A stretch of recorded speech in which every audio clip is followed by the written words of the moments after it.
Now, today's top stories and Power of 5 weather from News 5. Sponsored by Akron Children's Hospital. Now here's a look at today's top stories. Hello everybody, I'm Tracy Carlos. Ford is extending shutdowns at several assembly plants in our region because of an ongoing global computer chip shortage. While several industries have been hard hit by this shortage, the auto industry among the hardest hit. News 5's Emily Hamilton. Now more on how the shortage may affect you and your family.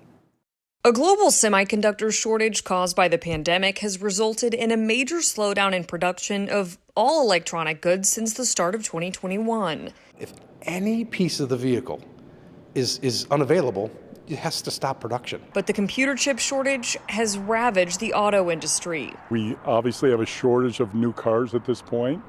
We usually have probably 3 times as many new cars in stock as we currently do. Ford is extending shutdowns at assembly plants in Illinois, Missouri, Michigan, Kentucky, and Ohio. The semiconductors have garnered a lot of the media attention, but there's other parts that are in shortage, and it is starting to affect the inventories that we're seeing at the lots at the dealerships. While Ford says the shutdown will not affect the major relaunch of the Ford Bronco, managers at local dealerships say customers may have to remain patient and open-minded before driving off the lot in a new vehicle. We've noticed customers are being flexible in terms of equipment, colors on cars, but we usually have a lot more cars than we currently have. Reporting in Cleveland, Emily Hamilton, News 5.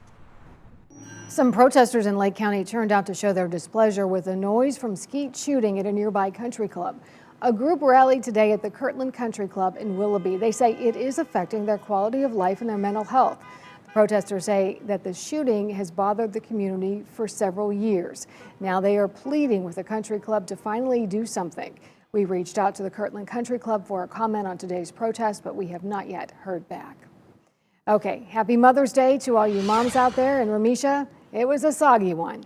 Yes, it was definitely a soggy one, a soaker of a Sunday, and with all of that rain that came down, 1 to 3 inches for many of you, it's led to some flooding issues. So we do have a couple of flood alerts out there for the Black River at Elyria. We've got a flood warning there, another flood warning over towards the Huron River at Milan, and we've got an aerial flood advisory until about 6:45, still covering parts of Richland, Ashland, Huron County. So still a few issues that you will have to deal with. Make sure to avoid any flooded roadways out there. Killbuck Creek around Killbuck, we've got a flood warning there. That creek expected to rise above flood stage overnight. And we've got another flooding issue near Canton. We've got a flood warning there until 9:15. So certainly watch out for any flooded streets out there. Turn around, go in another direction if you do encounter that.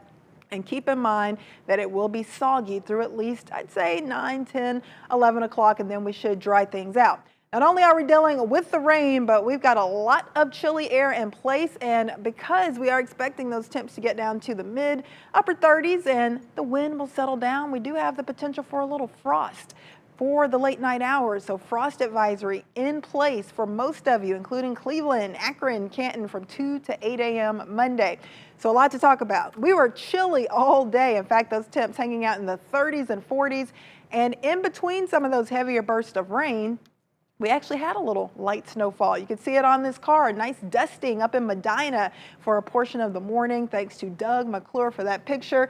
So overall, it will be soggy out there through the early nighttime. Rain winding down, though, before midnight. Patchy frost developing after midnight. Much brighter, though, much calmer for your Monday. It is going to be a chilly start to the week, but those temperatures quickly rebound. By mid to late week, it will start to feel a lot more like spring again, thank goodness. So here's the last bit of rain hanging around 8, 9, 10 o'clock. I think it will start to fade. By midnight, we should be drying out. Clouds break up overnight, wind settles down, but that will set the stage for some patchy frost for your Monday morning. So get ready for temps in the 30s for most of you as you head out the door, maybe to work, to school tomorrow. Make sure you're prepared for that. And keep the umbrella with you for tonight, at least through about 9, 10, 11 o'clock. After that, the rain will come to an end. Brighter skies for your Monday. So we are looking good Monday. Temperatures climbing to the middle 50s. That is still below the norm for almost the middle of May, but it is certainly going to be warmer than what we dealt with for Mother's Day. So slowly but surely getting out of the big chill. We'll be in the 50s for the first few days, low to mid 50s.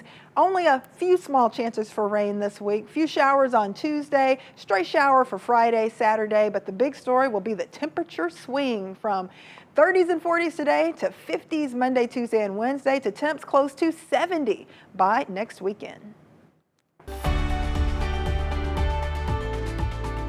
Sponsored by Akron Children's Hospital.